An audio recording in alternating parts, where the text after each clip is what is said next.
2008 or so was when you sort of began taking on some of Jerry's characters. Did that happen across the board with both the Sesame Muppets and the Disney Muppets? No. So with Sesame Street, there was never, I was Jerry's right hand for years, and when Jerry became he was ill and he couldn't put his arms above his head anymore, really, without discomfort, and so he would sit right off to the side.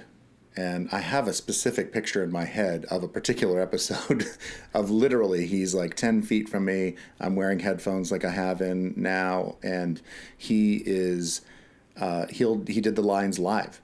And I had the count on above my head and I was puppeteering live to his lines, which usually, and I'm pretty good at it, if you pre-record the lines, it's easy because you can hear it 8 or 9 times and then you can do it.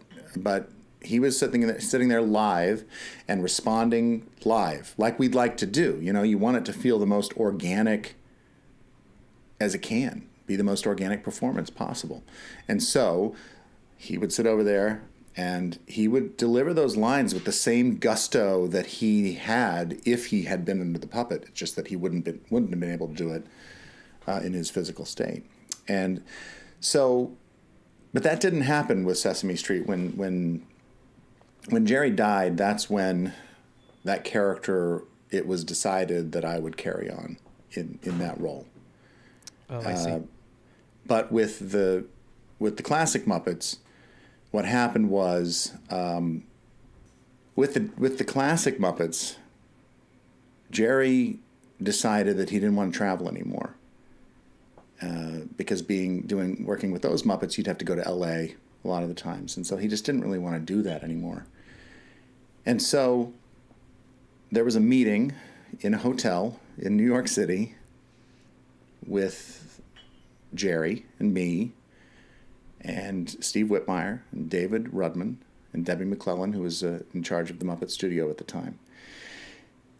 And the goal was to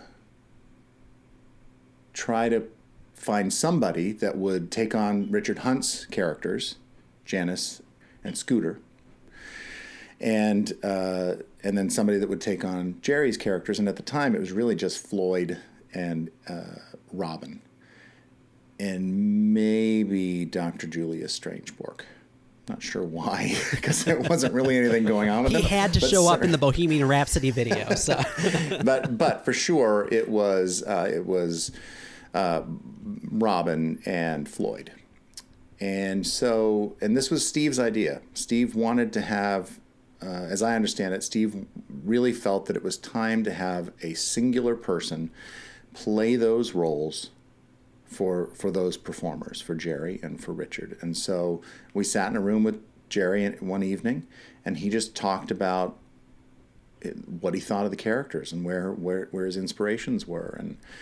And he talked about his memories of Richard, and then he put on the puppets, and he kind of showed us how he talked with them and kind of did little things with them. And then he said, okay, here, you put it on. And, which that did feel intimidating. And then that's kind of how that happened. From there, I then did this thing called Studio DC. That was my first thing where I was Floyd. And then we did this special called Letters to Santa, and I was playing Floyd. And there was a moment in it that New Zealand had a line, and Bill Beretta was playing New Zealand until that moment. And he came up to me and he goes, "Here you go." And I was like, no, you play this. And he goes, "No, you do Jerry characters. This is you, go."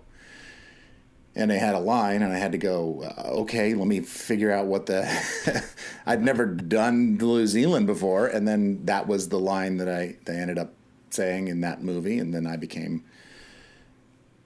New Zealand from then on. And then I guess it was assumed that then I played all of those Jerry characters. Wow. But that's kind of how that happened. There was a little meeting in a hotel room for a couple of characters. Flash forward to Letters to Santa, and now I'm also playing Louie.